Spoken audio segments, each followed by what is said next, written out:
దీనికంటే harmful water అనేవి ఉండవు.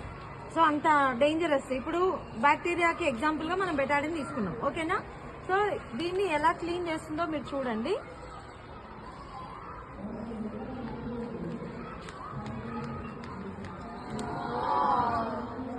కనిపించింది కదా ఎలా క్లీన్ చేసింది.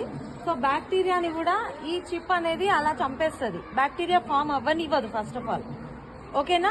సో దీని వలన ఏంటంటే మనకు ఆ హెల్త్ ఇష్యూస్ అనేవి రావు, గర్భసంచి ప్రాబ్లమ్స్ ఇలాంటివి ఏవి కూడా మనకు రావన్నమాట. అందుకే ప్రతి ఒక్క ప్యాడ్ లో ఈ చిప్ ఖచ్చితంగా ఉంటది. ఈ చిప్ ఒక మీటరు 4000 to 5000 రూపీస్ ఉంటుంది, అంత కాస్ట్లీ. ఇప్పుడు మనము ఈ ప్యాడ్స్ కి పెట్టే ప్రైస్ ఈ చిప్కే ఎక్కువ ఉంటుంది అనమాట. సో అంత ఇది హెల్త్ బెనిఫిట్స్ ఉంటాయి. ఇంకా పీరియడ్స్ టైంలో పొత్తి కడుపు నొప్పి రావడము, పెయిన్ వస్తుంది కదా, ఆ పెయిన్ ఇప్పుడు కామన్ అయిపోయింది, చాలా మందికి వస్తుంది. ఎందుకంటే మనం తినే ఫుడ్ అలాంటి ఫుడ్ తీసుకుంటున్నాం కాబట్టి చాలా సైడ్ ఎఫెక్ట్స్ ఉన్నాయి కాబట్టి ఆ ప్యాడ్స్